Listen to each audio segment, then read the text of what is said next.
I'm happy to be here, and I want to share something that has a great deal of mattering to me.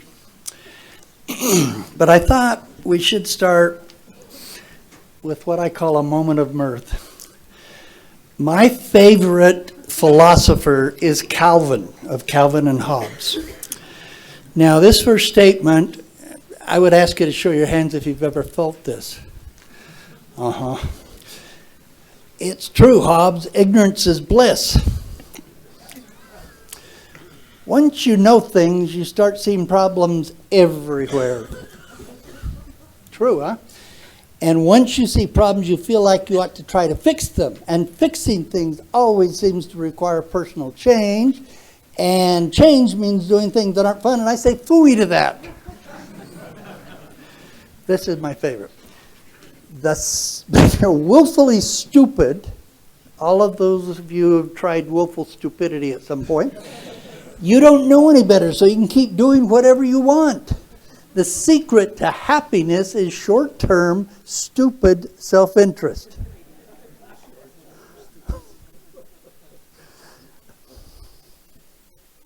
We're heading for that cliff. I don't want to know about it.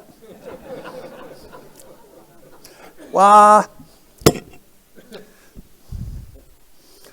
I don't know if I can stand so much bliss. Careful. We don't want to learn anything from this.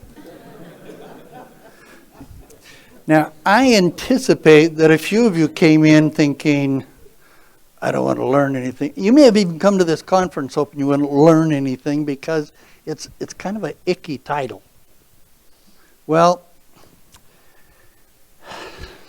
I want to find out why you're here. Let's look at our agenda. So be thinking about why you're here, because most of you aren't going to be able to answer that question, but I'm going to call on one or two, if you're willing, to tell me why you chose this particular. Why do you need cognitive dissonance? I'm going to tell you 4 premises on which I'll be speaking, and you may disagree with them, but for purposes of this session, those will be the things on which we will speak. What is trauma? What's traumatic stress? What's trauma-informed perspective? What's the ACE study and who cares? What does traumatic stress, how does it relate to addiction, and what can I do to make things better? All right, so number 1, why are we here? So I'm going to ask just a couple of people to tell me when you were looking at the conference brochure online or today and you made a decision to come in here, with the exception, I know why you came, but not sure about him. Why are you here? Because there's the topic. Yes, or you're not agreeing to say so. You have to stand up and talk if your hand goes up. Got to have 2 people tell me why you chose to come to this presentation. Yes. Talk about families, okay? One more. To learn more about trauma. To learn more about trauma. Good. Well, let me tell you why I'm here.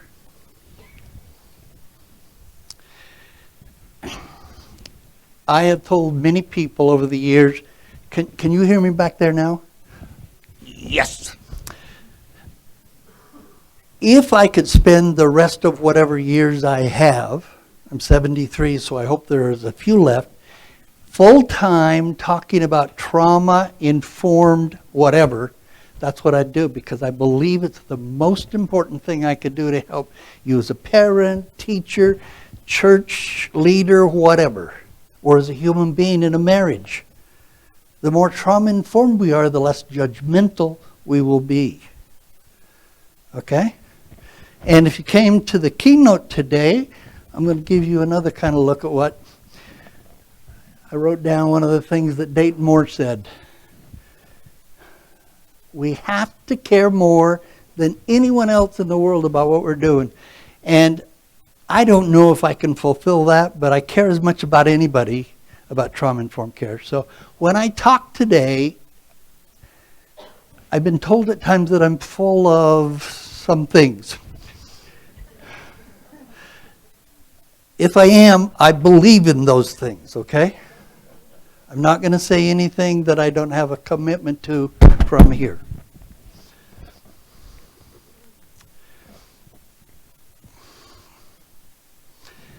Does someone here know what cognitive dissonance is? Yes. Say it loud. Okay, it's basically when your actions are not aligning with your beliefs. Okay. And I'm going to take a slightly different approach, but that's also one of the definitions. So, and be thinking if you're going to be willing to come up and volunteer, because I'm going to do a demo. It's the discomfort we feel when there's a conflict between what we hold to be true.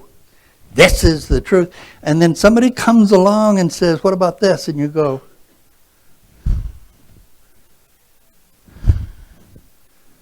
and it seems to make sense. And you're in conflict. You're in discomfort because you don't know if this thing that you've long held or is this thing. And we need to consider new ideas or we would never change. And so you're going to have dissonance in your life. All through your school years and all through your marriages and whatever else, you come up against things that disrupt things you grew up believing. And we have an internal drive to reduce that dissonance. So if I'm dealing with a conflict here, I got to find a way to resolve this. So I need two people who would be willing to come right up, and you do have to be willing to let me hold on to your wrist. So come on up, one more. Come on down. Okay. You came first. Do you want to be player number 1 or player number 2? 2. You get to be player number 1. May I take your wrist? Yes. She is the idea to which I have been committed. She is truth. He is something else. But he's going to come up and tap me on the shoulder gently. And he's going to try to hand me something that I can't just say go away, or I may, but he's going to stay there. Oh. You have to stay. No, I got conflict. He's a very persistent new idea. Now, at some point, I'm going to go like this. And this is dissonance when I don't know which one to let go of. And if I want to change and grow, it's not too uncommon that I'm going to have to say, okay, this is no longer the truth. I will hold to this. That's cognitive dissonance, as I would apply it today. And thank you very much. You can keep that prize. Now, I have a wish for all of you. I want you to open your hearts to cognitive dissonance because I am assuming that some of what I'm going to say you're going to go, what? And that's good because if you wrestle with this, and if you can open your mind to what I'm going to say, if you turn out to believe it's true, then you're going to have a different perspective on the world, but including pornography. I have 4 premises.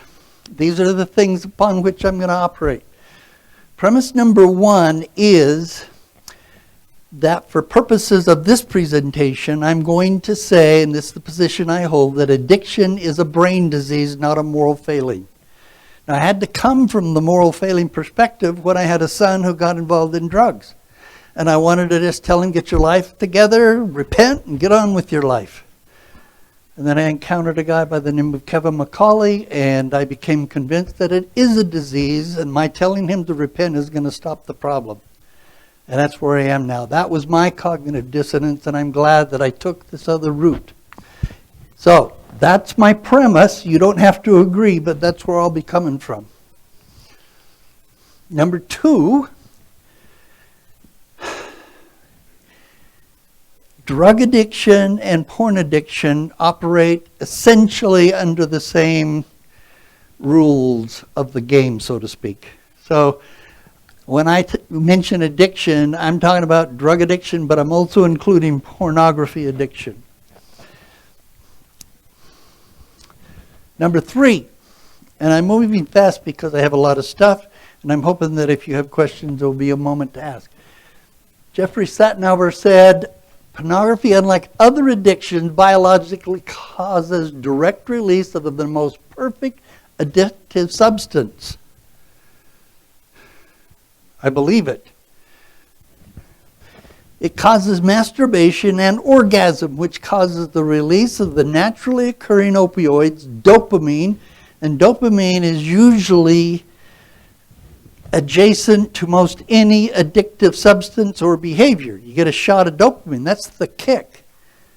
When we get a hit from whatever we're taking, it's usually the dopamine says, feel good.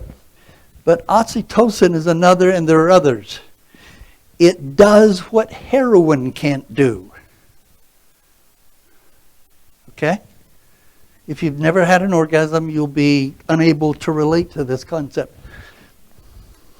Number 3. How about 4? The tsunami is coming. Now, I found this picture and I thought this is perfect. It's a terrible image. It's a horrible image. If you were there watching this, kneel and pray. There's no point in running. This is an image that I believe accurately represents what we're dealing with pornography. If I was a moneymaker, if I wanted to make myself filthy rich, and it would be that, pornography is the way to go. There's very little production cost. You don't have to keep putting out product. You slap it on the internet and rake in the money. All you got to do is give up all of your moral principles and not care how many people you destroy.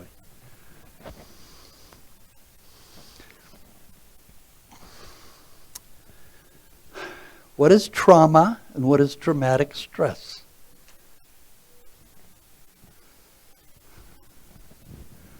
Trauma, I love this definition. Trauma essentially is when some event overwhelms our ability to cope. Now, all of you have had that happen at one point or another. Things just piled up, something happened, and you go to your knees. I'm remembering the afternoon that I get a call from my wife at work. Our son and our daughter-in-law are lost in Strawberry Reservoir. It turned out to be drowned. And you go to your knees, you're overwhelmed. That's a trauma. You don't have the ability to cope at that moment. Now, children can have that with relatively simple things or relatively major things. But it means it kind of blows you away.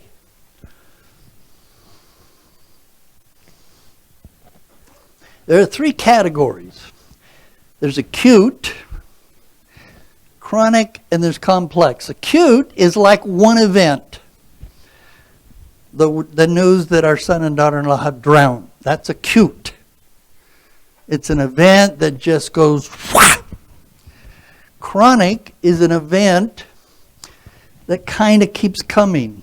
Child abuse is often like that. There's an event, there's an event, there's an event, there's an event. And complex is when I think of a lot of refugees coming from really awful war-torn circumstances or violence in the streets where they live, and then they are subjected to more trauma as they go across whatever stretch of land they have to get away, and then they're blocked or whatever, or they get put in jail or whatever. Those are all complex forms of trauma, and they can also overwhelm us.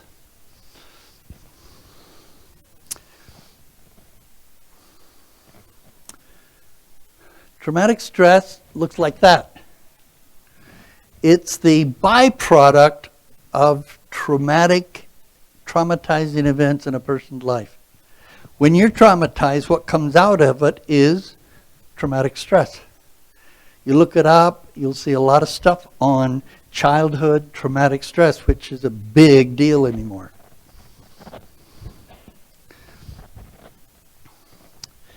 The graphic shows a trauma. We have an event which leads to traumatic stress, which, and I'm standing in front of people, which leads to long-term impact of emotional and physical health. And as you will see, trauma doesn't just impact you psychologically. It can literally kill you in a whole bunch of different ways or make you very sick.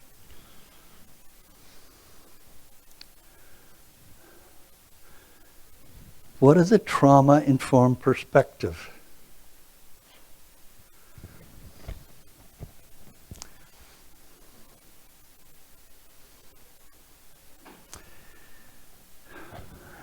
Well, the word perspective. Somebody tell me what perspective means? A viewpoint or frame of reference or something to that effect. From my viewpoint, you look pretty dangerous. From your viewpoint, I look pretty weak and unassuming, okay? Those are viewpoints. We look around, we see somebody, we have a point of reference, a frame of reference. It's an attitude or a way of regarding something.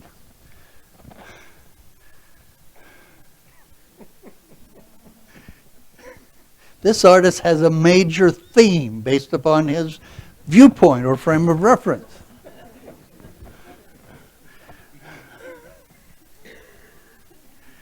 It depends on what you're looking at, doesn't it? Oh, gosh, I'm sorry. I keep doing that to you guys, don't I? How far away can I get?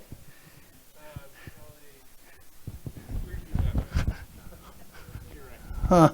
Too bad.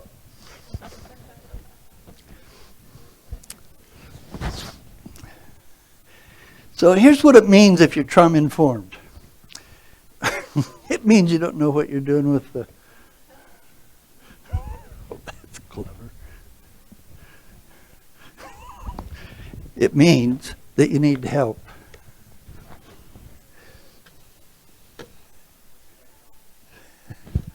Back on. Yeah, it's just a bit behind. This is a review for those of you who came in late. Pay attention, because I'm not slowing down. There will be a test.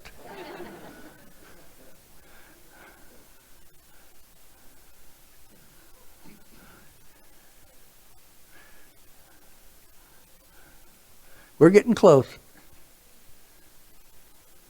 Okay.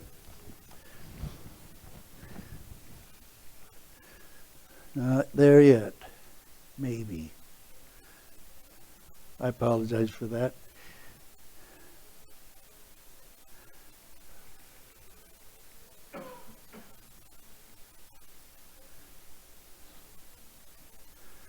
We try to understand the reasons behind the negative behavior. I'm getting a behavior from somebody that I don't like. At work, at DCFS, we have a lot of smart alecky, manipulative little teenage brats. I don't call them that, but that's what I hear from workers.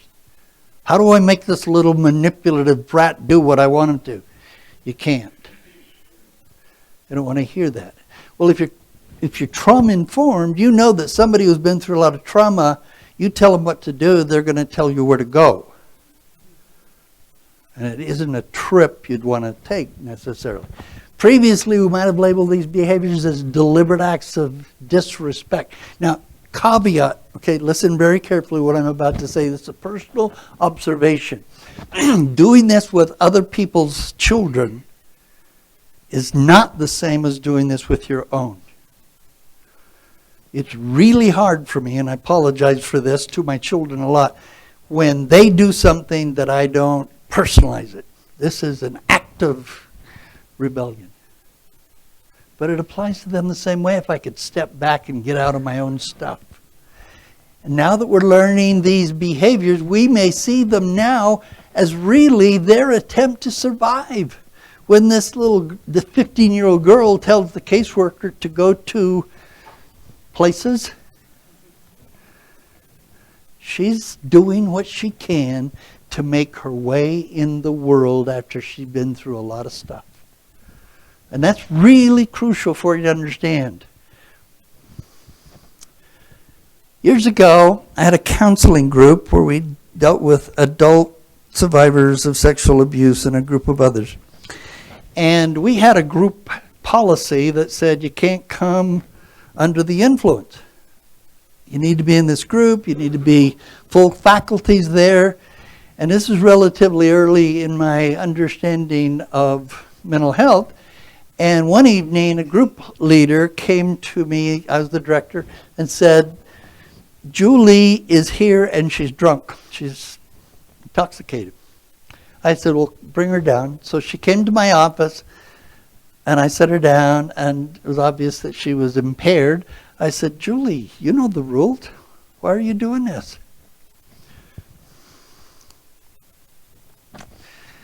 Her response knocked me down, but I still didn't get it. The only time I'm not in great pain is when I'm drunk. You know, it took me years to understand the meaning of that. So, was alcohol the problem? We think alcohol's a problem. For her, alcohol was part of the solution to what?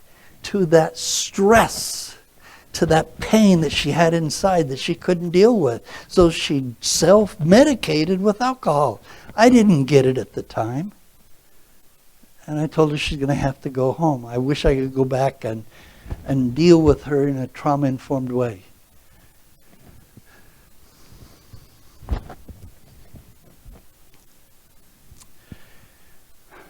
Vincent Felitti said, and think about what I just said in respect to this quote, dismissing addictions as bad habits or self-destructive behavior. Drugs are bad for you. They don't work. Drugs don't work, do they? Yes, they do, folks. All addictive behaviors work. They have some side effects. That's the problem. Ultimately, they're bad, but boy, if you're in that incredibly intense traumatic stress, and you can, I'll never forget the first time I saw my son high on marijuana. He was talking to his mother in the living room, and I listened from another room, and I began to weep. He said, this is the boy who's not very often happy and rarely smiles. He says, Mom, I can talk to girls.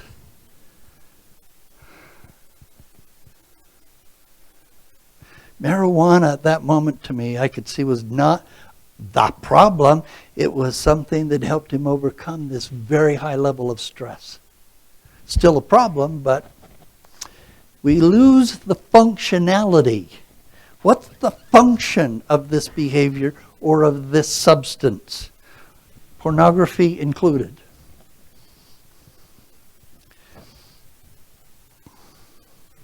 How many of you are aware of the ACE study? Raise your hands. Oh, good. A sprinkling at least. Can someone tell me what ACE stands for? A little bit louder. Adverse childhood experiences. If you don't know a study and you want one to know about that may be among the most important studies that have ever been done. And that is not BS, that's the truth. It's the ACE study. So let me just give you a brief look at what we're talking about here. Relationship of childhood abuse and household dysfunction to many of the leading causes of death in adults. And when you see the relationship, you're going to go, oh my gosh.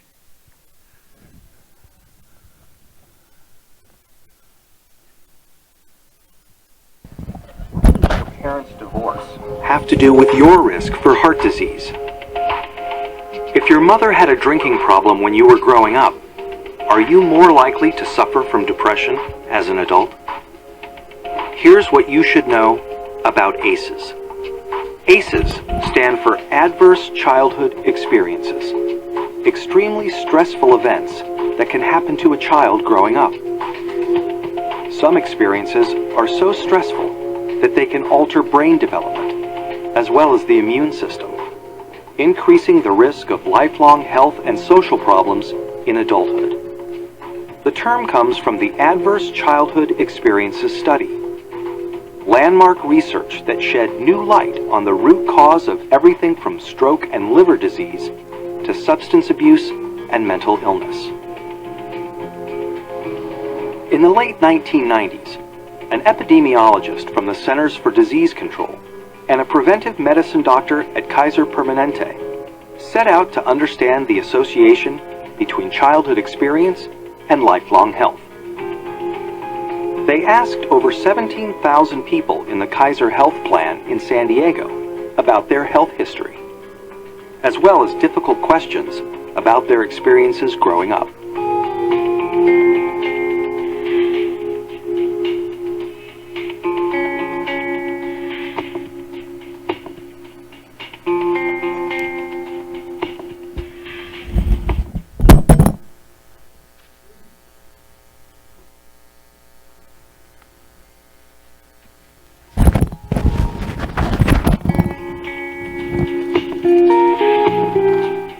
Anda and Felitti tallied up 10 different kinds of adversity in this largely middle-class and college-educated population. They were stunned to see how common ACEs were. 21% of all respondents were sexually abused as children. 19% grew up with someone who suffered mental illness. 28% had been physically abused. I'm going to go on because of time. Get the picture here from the ACE study? By a show of hands, how many of you have some sort of medical, social, or psychological problem? Raise your hand. If you have many, raise both hands. Win, get your hands up. There is at least some degree of probability. There is for me. I'm a sexual abuse survivor. And some of what I experience as an adult comes out of that experience, and some others. These are some of the experiences that can be ACEs. Not all of them, but there are many. And here are the effects. If you want to know what ACEs can do, take a look here.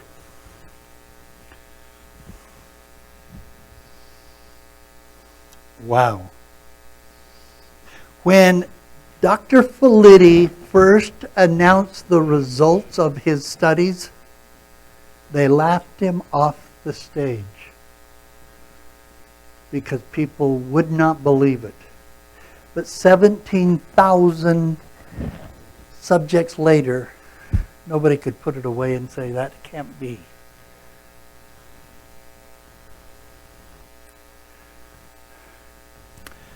How could obesity be a solution rather than a problem? Very quickly, I will tell you. I once talked with an adult female survivor of sexual abuse. She was overweight. And she was telling me about her childhood. And when she was a little girl, she asked her dad, "Daddy, why do you do this to me?" He said, not really thinking it through, "Because you're not fat like your mother." I have an idea. So she became fat, believing that would help, and it did.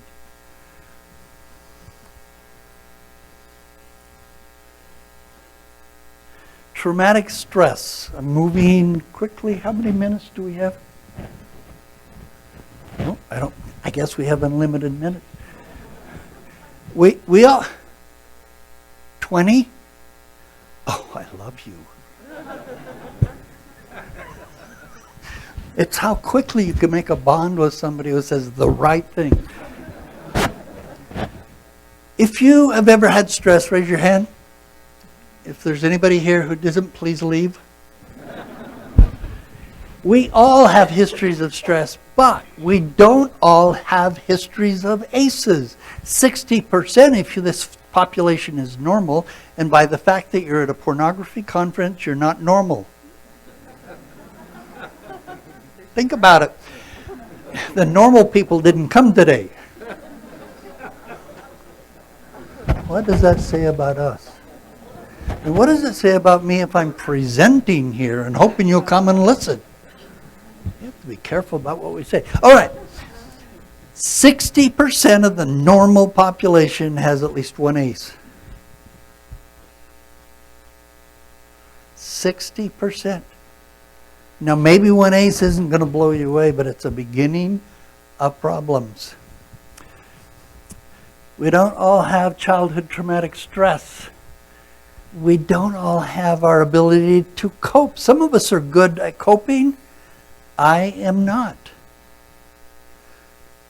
My wife, compared to stress coping, she's here and I'm here. She can deal with a lot more stress than I can. I wuss out real fast. And I wish that weren't true, but Scout's honor.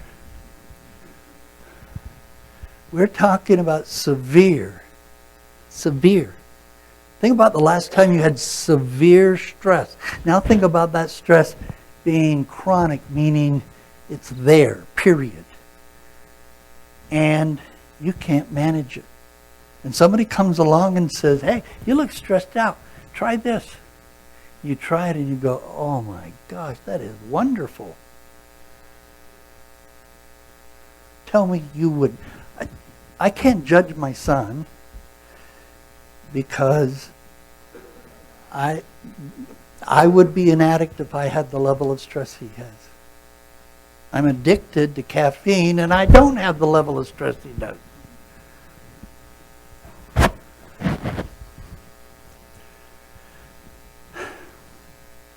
So, what is brain response to stress? Well, there are several things. Most of us have been stressed to the point we wanted to fight, flight, or freeze. Fight, run, or just freeze. And if I ask for show of hands, how many fight, how many flee, and how many freeze, I just tell you, I'm a freezer. I don't run, and I don't fight. I just freeze. That happens here. This is the brain. Let me use my friend. She has this part of her brain. It's called the frontal cortex. It's the brain she uses to reason, to be rational, to be a thinking person. He did not get a frontal cortex. He mostly comes from here, which is the middle brain. It's called the primitive brain. And so when you talk to him later, you'll say, oh, I'm not surprised. We were friends before this presentation. But what's important to know here is that when you get into stress, your frontal cortex says, oh, I don't know about this stuff, you're in charge. And so our survival brain says, I got it. And we fight, we run, or we freeze. And the frontal cortex doesn't say, no, I don't think so. The frontal cortex doesn't have any say in that. Keep that in mind. And its job is to keep us alive. We run, we fight, we freeze. We play dead. That's me.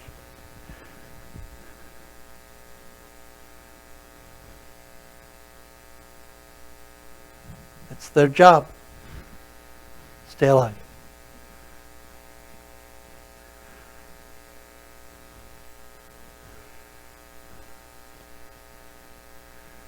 When stress comes along, and you all know this, I want you to think of a happy time. And then you're just in the middle of whatever this is that's really happy, this bowl of Tillamook old-fashioned ice cream. If you know what I'm talking about, you understand pleasure. And somebody comes along and says, oh my gosh, I just got a call. Something terrible's happened. What happens to your ability to enjoy the ice cream? Gone. Let me illustrate.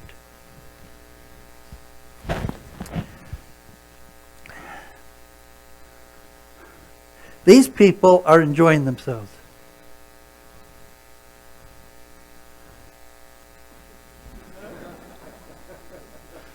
Okay? I lived in New England for 23 years. I am a New England patriot, but I'm not in that picture. These people are not enjoying themselves.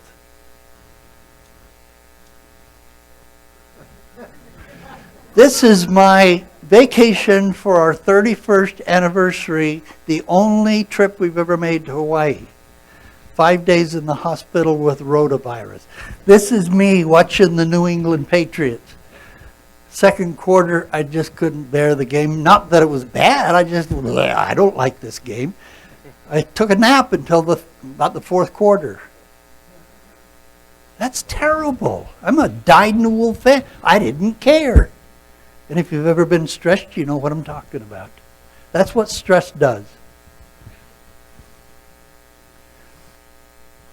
All right. So I painted the picture. I've helped you understand what it means to look through that lens. What can you and I do to change things? There's a lot more that could tell you. I'm going to talk about 4 things basically. So number 1, you got to look beyond the surface. This guy's bent down. What's he looking at? I heard somebody say himself. Who said that? Okay. Very well could be looking at himself. If you've ever walked up to a window and the light is on, I don't know which side it has to be, you walk up and it looks like a mirror. You can't see anything outside the window, depending on the light. So he could be seeing nothing but himself. But what would change if he looked beyond the surface of the water? That is a powerful image for you to hold.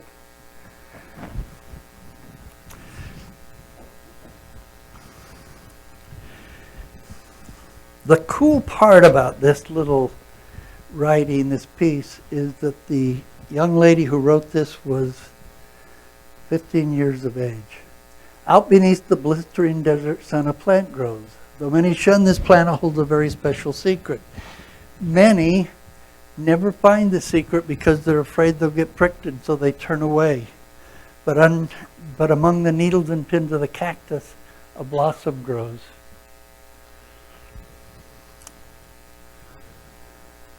This flower is very unique as it blooms only a few times a year. The colors vary from scarlet red to violet. The honeybees go mad on her wine. They stay within her flowery petals, sucking nectar until their hunger is satisfied. And thus, many people in life are like the cactus. Because of their experiences, their adverse childhood experiences, they protect themselves with shyness, vanity, or pride. But underneath, they hide a special sweetness. But you got to look past the thorns.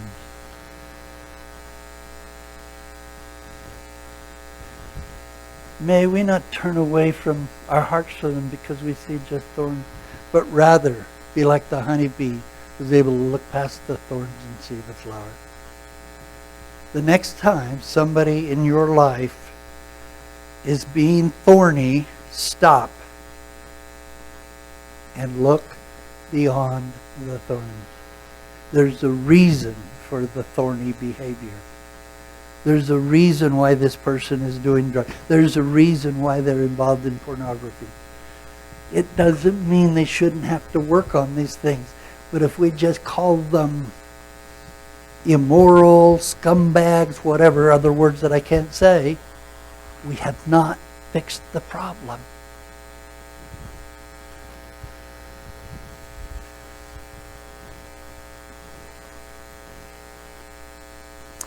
Really listen and speak so you can be heard. 10 minutes, thank you. You're still looking good back there. Listening is such a simple act. It requires us to be present. And when I mean present, I mean present. Am I looking at you right now? Do I even care if there's anybody else here? That'll be short my attention. Do you care about anybody else? But No. Nah, forget it. That's being present.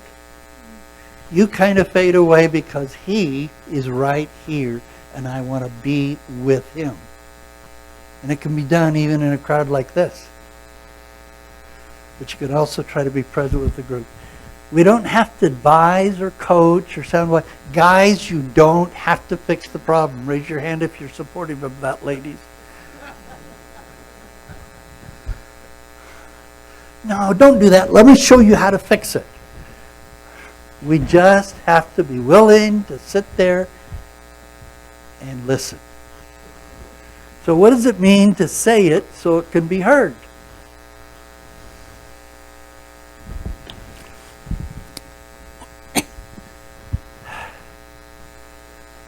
Well, let me tell you. Years ago, single parent of 6. Me. We had just come home from church on a Sunday. There was what we would call in New England a nor'easter. Nor'easter means the snow's coming down, but it's like this flying sideways, very heavy. This was the nor'easter. We got home. I couldn't find a really good nor'easter, but this is close. We got home. The kids went in to change clothes. My 14-year-old son, second born, came into the living room where I was in a pair of boxer shorts. I said, Paul, go get some pants on. He looked at me the way a 14-year-old can look at you. If you don't know, you will one day. He said, why? And, you know, when you're in this situation, you have one rule. You have to establish dominance. This is a rebellion, and it must be put down in the swiftest manner possible. I said, because I said so. That should do it. Did it work? He said, no. So now we have to put hands on to make this occur. So I reach over to grab his biceps. Now, as soon as I took a hold of his biceps, I knew it was not going to go well. Because he'd been doing this. I couldn't even grab him. And so I tried to guide him back to his room, and he pulled out of my grip, my life grip, like a hot knife through butter. And he headed for the front door. Now, logic, reason, wisdom, truth all say that he will open the door, feel the cold, close the door, and say, I'll go to my room. You shake your head? You're rebellious too, aren't you? He did not stop. He went out onto the porch. The snow is still going like this. He turned and made a right turn. And I'm around, Paul! What is he wearing, folks? A pair of boxer shorts, period. He runs down the porch. It went the whole front of the house. He goes to the end, and I'm saying, Paul, stop! Now, I know, as light follows dark, that when he hits that snow at the end of the porch, he will stop and return to my embrace. No! He made another right turn and headed for the back of the house. Now, I run over because I've got to somehow pull him back with my voice. Paul, come back! If you've ever seen a deer in a snowstorm, they go, poof, poof, poof, and they're gone. And that was what he was. And I stand there and I'm looking, I think. And a headline flashed in front of my eye. Local child abuse expert arrested in death of son. I couldn't catch him. There was no need to try. I went back in and called the woman that I was dating. Told her what had happened, and she said, I knew this was going to happen. That wasn't helpful. She said, you need to learn to say it so it can be heard. I said, Judy, I was yelling. Her voice went from here to here. Say it so it can be heard. You're not hearing me. I was yelling. Say it so it can be heard. Oh. What does it mean to say it so it can be heard? You say it so the person can, if they're willing, hear what you're saying. Not volume, intent, heart, whatever. That's saying it so it can be heard.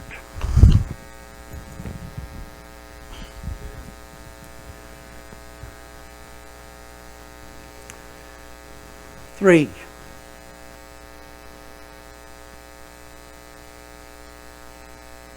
I came across this quote and I just thought it was incredible. This is Casey Gwinn. He was city attorney in San Diego. Every child needs one thing, and every adult needs the same thing, so listen carefully. They need one person to passionately believe in them, love them, and support them. After years of working with abused and neglected children, I can say without equivocation that for kids to grow into healthy, caring, kind, responsible adults, they need someone to cheer for them. And you think about it. If all you hear is negativity, why don't you stop? Why don't you do this? Why don't you do that? If you just hear cheering, then you're going to know. I'm sorry, I got to rush on. I know some of you didn't get it. Number 4, tap into the power. I'm going to quote Dayton Moore again because he said something really cool that I had to get into my slides. We are most like the beasts when we kill. We are most like human or mankind when we judge. And we are most like God when we forgive and love. I thought that was a great quote. And so I want to end with this. And one other thing. There is great power in relationship. You want to influence someone else or yourself, build a relationship with the person in the mirror. Why is that important? Jesus Christ said, love your neighbor as yourself, and I am quick to add, aren't we glad we don't? Because if we loved neighbors the way we sometimes love ourselves, our neighbors wouldn't get very much. Trauma and our responses to it cannot be understood outside the context of human relationships. The more healthy relationship the child has, the more likely they will be able to recover from trauma. Now, I've said a lot of somewhat negative things about my friend Wynn, but you know, if you meet their kids, you know they did something right because they're really good kids. So disregard all those nasty things I said about it. Relationships are the agents of change, and the most powerful therapy is human love.